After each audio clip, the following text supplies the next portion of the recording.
Bonjour à tous. Écoutez, je voulais faire cette petite réaction parce que j'ai reçu depuis d'ailleurs des jours, des semaines, beaucoup de remarques, d'interpellations de votre part, parfois beaucoup de colère, de tristesse, quelquefois des encouragements sur évidemment la décision que nous avons prise et aussi la situation, avant tout la situation en ce moment à Gaza.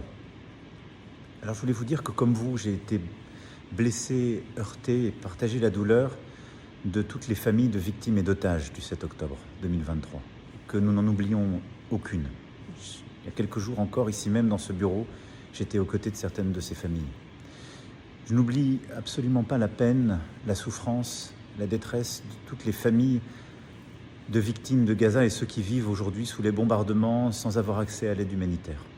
Et au fond, toutes les vies se valent et derrière ça, nous avons des vies volées, des vies emportées, des gens qui souffrent. Et ce que nous voulons, ce que veut la France, c'est la paix. Ce que veut la France, c'est un cessez-le-feu immédiat. Ce que veut la France, c'est que les 48 otages soient libérés sans délai.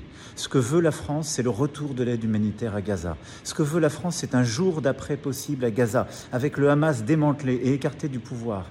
Ce que veut la France, c'est une autorité palestinienne réinventée, renouvelée, des programmes scolaires qui n'enseigneront pas la haine et les conditions qui permettront la paix au cœur de cette autorité palestinienne. Ce que veut la France, ce sont deux États vivant en paix, côte à côte.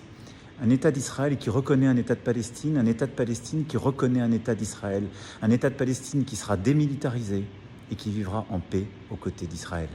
C'est cela ce que nous allons faire le 22 septembre à New York.